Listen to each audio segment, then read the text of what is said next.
Olá, tudo bem?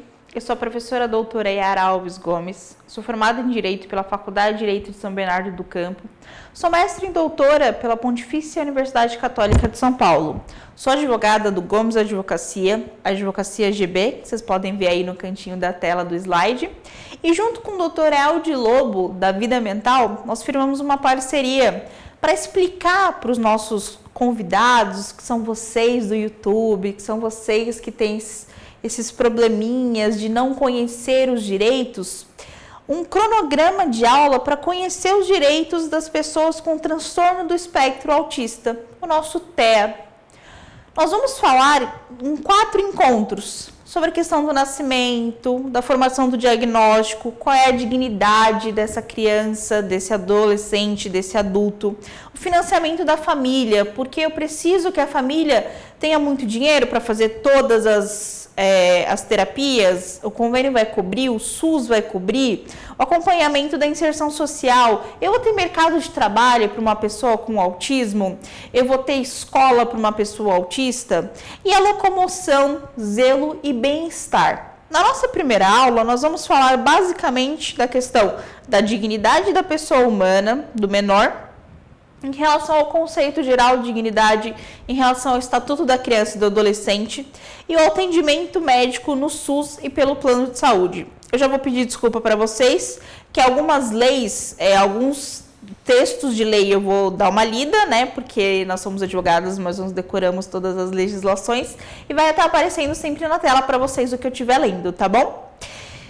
Vamos lá. Primeiro que a gente precisa entender o que é a dignidade da pessoa humana. A dignidade, ela é uma ponte para eu chegar aos meus direitos.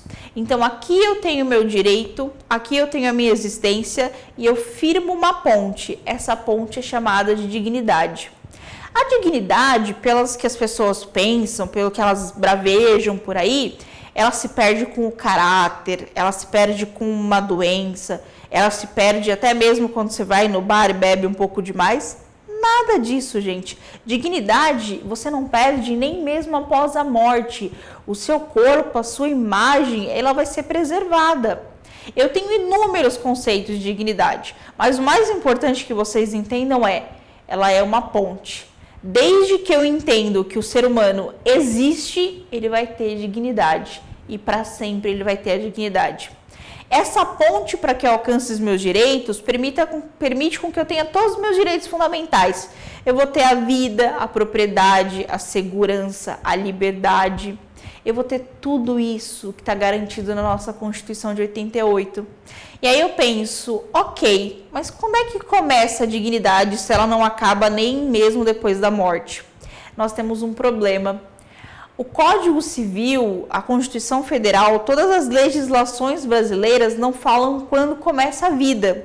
Eu tenho no Código Civil a seguinte previsão. A personalidade civil da pessoa começa do nascimento com vida, mas a lei põe a salvo, desde a concepção, os direitos do nascituro. Então, eu falo que a vida vai começar com o parto. Né? O direito vai começar com o parto. Mas se eu tiver alguma questão patrimonial, se aquele feto tiver algum bem, se o pai do feto vier a falecer, ele vai ter direito à herança nascendo com vida. Nascimento com vida é aquela primeira respiração. Mas eu tenho algumas teorias para falar sobre isso. São 3 teorias básicas. A teoria religiosa, que é a criacionista, a teoria científica, que é a darwinista, e a teoria filosófica. As 2 primeiras, elas trazem algum preconceito, que é o que a gente quer evitar com o nosso paciente TEA. Quando eu falo em teoria criacionista, teoria religiosa, eu falo numa pessoa a imagem e semelhança de Deus. E quando eu tenho um Deus, eu tenho um Deus europeu, um Deus homem. Então, eu trago algum preconceito para aquela pessoa que não está num padrão societário, que é um padrão muito ruim, que é um padrão muito preconceituoso. Já a teoria darwinista, que é a teoria da ciência, ela vai falar, olha, ser humano é aquele que se adapta. Então, quando eu trago uma pessoa que tem o transtorno de espectro autista, que tem dificuldade de sociabilidade, eu vou falar que aquela pessoa não está pronta para a sociedade por essa teoria. Então, eu poderia, até mesmo num conceito desses, falar que a pessoa não tem dignidade, porque ela não teria direito nem mesmo à vida. Então, nós temos que combater o preconceito. E a melhor forma de combater o preconceito sempre vai ser com a educação. E é por isso que eu estou aqui com vocês hoje, para educar vocês, para acolher vocês. Professora, e qual que é a terceira teoria? É a teoria filosófica. A teoria filosófica ela foi projetada por Immanuel Kant e ela fala: digno é todo aquele que possui razão. Razão não é aquilo que eu vou discutir e um vai estar certo ou vai estar errado. Razão é a capacidade cognitiva que todo ser humano tem. Quando a gente pergunta o que diferencia o ser humano dos outros animais, é a razão, é a capacidade de ter um raciocínio. Então, quando eu produzo esse raciocínio, eu não sou um objeto. E todo mundo é capaz de pensar. Professora, mas uma pessoa que não se expressa, ela está pensando? Ela está. Ela pode não conseguir exteriorizar aquilo que ela está sentindo. Ela pode ter essa dificuldade. Então, o que nós vamos fazer? Nós vamos acolher esse ser humano, tratar ele da melhor forma possível numa equipe multidisciplinar e fazer com que ele fique bem. Nós temos um problema na sociedade. Essa teoria do Immanuel Kant, ela é uma teoria iluminista, mas ela só foi começar a ter vigência depois da Segunda Guerra Mundial. Porque eu precisei ter todas as atrocidades de Hitler, eu precisei passar por todo aquele campo de concentração, por todos os problemas que aconteceram para eu entender que ser humano não tem um melhor que o outro, não tem um maior que o outro. Então esse foi um problema gravíssimo da nossa história. E hoje eu entendo, pensou é ser humano, se é ser humano tem dignidade, se tem dignidade tem direito. Eu faço esse caminho com vocês.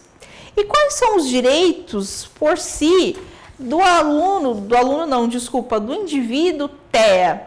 Primeiro eu vou pensar no Estatuto da Criança e do Adolescente, que eu vou ter a previsão do artigo 3º que eu vou ler aqui para vocês.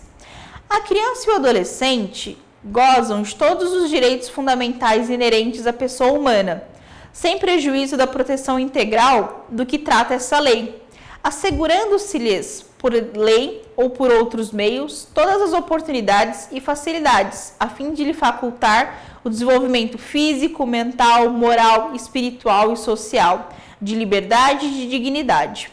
Parágrafo único. Os direitos enunciados nessa lei aplicam-se a todas as crianças e adolescentes, sem discriminação de nascimento, situação familiar, idade, sexo, raça, etnia ou cor, religião ou crença, deficiência, condição pessoal de desenvolvimento e aprendizado, que diferencie de outras pessoas, as famílias ou comunidades que vivem.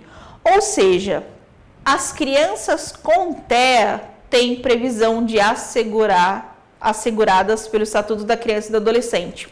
Então, eu não posso ter nenhuma diferenciação para essas crianças. Eu não posso tratá-las diferentes, dentro das desigualdades que elas ensejarem. Então, eu não posso deixar de cuidar dessa criança, mas eu não posso tratar ela com preconceito. Essa é a grande diferenciação. E nós temos, para as crianças, a questão da saúde no SUS e também pelos planos de saúde. Até o primeiro mês, a criança pode ser atendida pelo plano de saúde da mãe, sem precisar fazer um plano novo. E sendo plano de saúde ou sendo SUS, o menor, o bebezinho, ele vai ter direito a 12 consultas no mínimo, desde que ele nasça até o seu primeiro ano de vida. Nesse primeiro ano de vida, eu vou acompanhar o peso, eu vou acompanhar o desenvolvimento. Só que, infelizmente, vai ser muito difícil o diagnóstico do TEA já nesse primeiro ano de vida. Vai ser difícil de acontecer.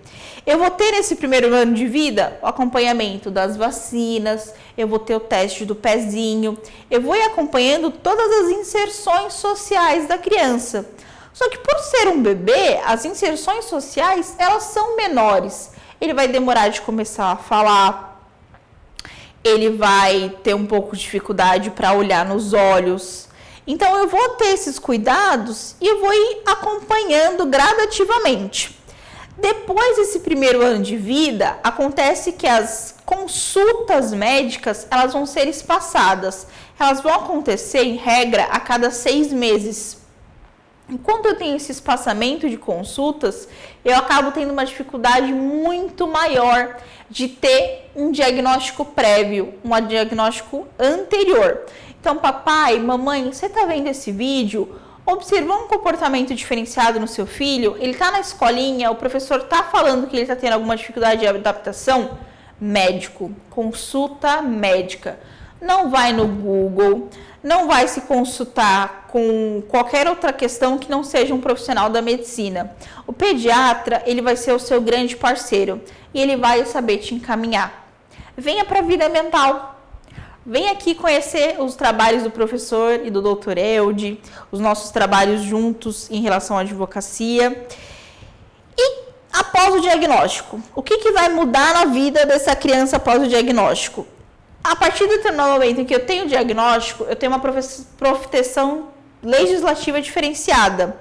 A lei que vai proteger o paciente TEA é a Lei Berenice Piana, que é a 12.764 de 2012. E eu vou trazer o artigo 1º dessa lei para a gente trabalhar um pouquinho com ele. Essa lei institui a Política Nacional de Proteção dos Direitos da Pessoa com Transtorno do Espectro Autista e estabelece diretrizes para sua consecução. E ele vai explicar para a gente o que é o autismo legalmente falando, porque eu demoro a entender isso. E a lei, ela precisa criar uma definição legislativa para depois a gente entender. Olha, aqui eu separo, essa pessoa tem espectro autista, essa pessoa tem algum outro problema de saúde. E essas preservações são importantes para eu ter os outros direitos que eu vou falar nas próximas aulas, tá bom? Acompanhem com a gente. Então, o parágrafo 1º dessa lei vai falar: para os efeitos dessa lei, é considerada a pessoa com transtorno do espectro autista aquela portadora de síndrome clínica caracterizada de 2 formas. A primeira forma é deficiência persistente e clinicamente significativa da comunicação e da interação social, manifestada por deficiência marcada de comunicação verbal e não verbal, usada para interação social, ausência de reciprocidade social, falência em desenvolver e manter relações apropriadas ao seu nível de desenvolvimento. Esse primeiro aspecto é a dificuldade ou a impossibilidade de um paciente TEA, a depender do grau do seu autismo, de estar em sociedade, de conviver com a sociedade. Então, a gente vai começar a perceber a criança que não abraça, a criança que não olha no olho, a criança que não consegue interagir ou não consegue ir até mesmo para a escolinha. Isso nós vamos percebendo ao longo do tempo. Nós vamos percebendo conforme as manifestações forem acontecendo. Isso é uma questão de dia a dia e é uma questão de você sempre contar com ajuda médica. Lembre-se, o seu filho não vai perder a dignidade, a sua filha não vai deixar de ser digna.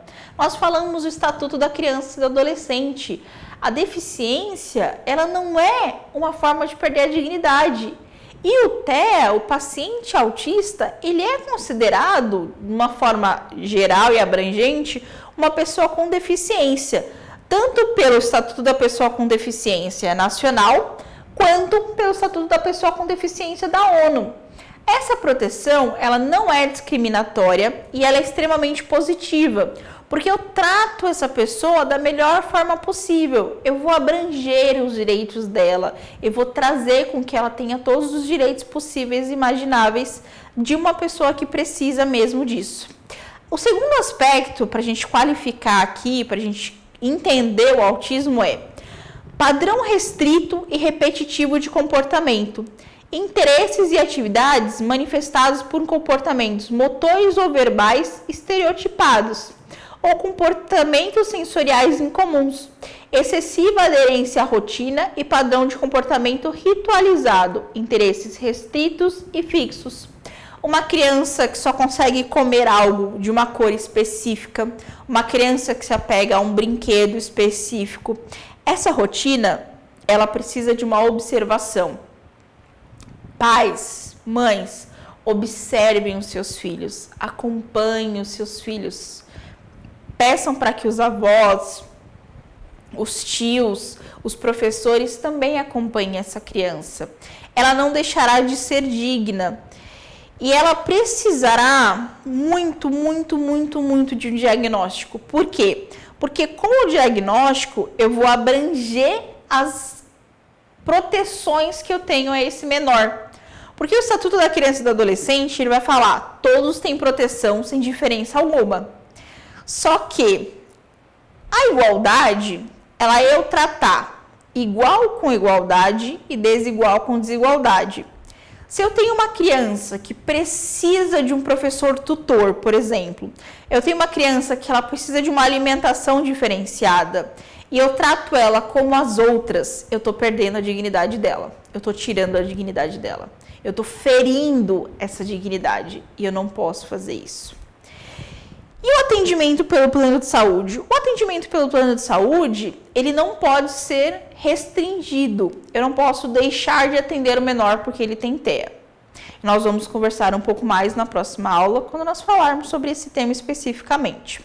Mas ainda falando dos direitos da pessoa com espectro autista, nós temos a legislação especial, que é o Estatuto da Pessoa com Deficiência, que vai falar: são direitos da pessoa com transtorno do espectro autista: a vida digna, a integridade física e moral, o livre desenvolvimento da personalidade, a segurança e o lazer, a proteção contra qualquer forma de abuso e exploração, o acesso a ações de serviço de saúde com vistas à atenção integral às suas necessidades de saúde, incluindo diagnóstico precoce, ainda que não definitivo, o atendimento multiprofissional, a nutrição adequada e a terapia nutricional, os medicamentos, informações que auxiliem no diagnóstico e no tratamento.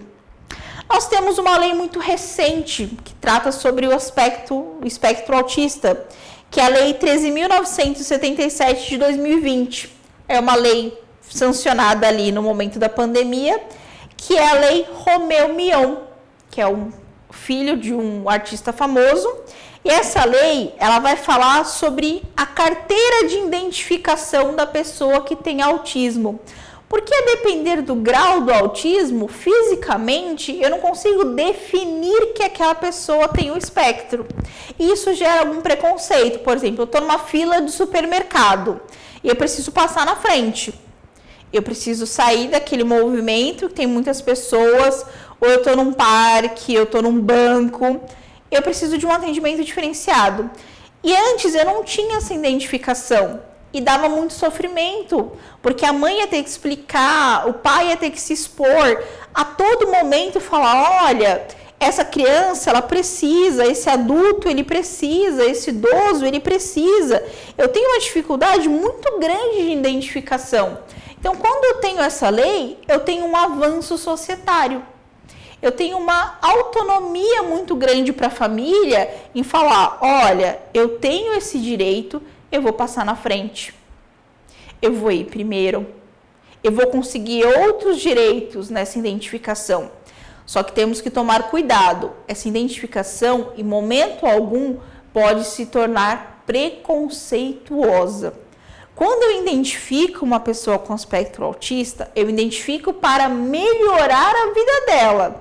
Eu identifico para que ela tenha os direitos que eu acabei de trazer para vocês preservados, que eu tenha uma vida digna, uma vida íntegra, que eu tenha segurança, que eu tenha lazer. Não vai me adiantar eu colocar o aspecto autista em voga, né? Colocar ela em exposição para a pessoa sofrer chacota. Então, muitos pais ainda têm uma restrição em aderir à identificação dos seus filhos. Não tenham, mas conheçam o limite entre o preconceito e a aceitação social. E o combate ao preconceito é a denúncia. O combate ao preconceito é a ligação para a polícia. Eu não posso deixar de relatar um preconceito. Porque se eu deixo de relatar, O agente preconceituoso continuará tratando mal todas as pessoas. Seu filho talvez não saiba aquilo que ele esteja sofrendo, mas você sabe e cabe a você proteger ele. Eu garanto para todos vocês, todos têm direito a uma vida digna. Não importa o diagnóstico, não importa o nível de instrução, não importa o estado de riqueza dessa pessoa.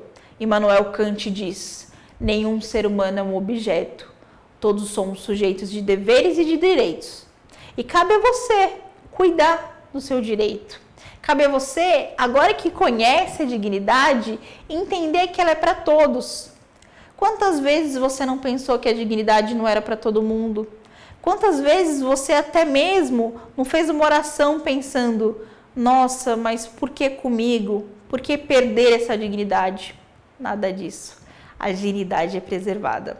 Por esse primeiro encontro, nós paramos por aqui.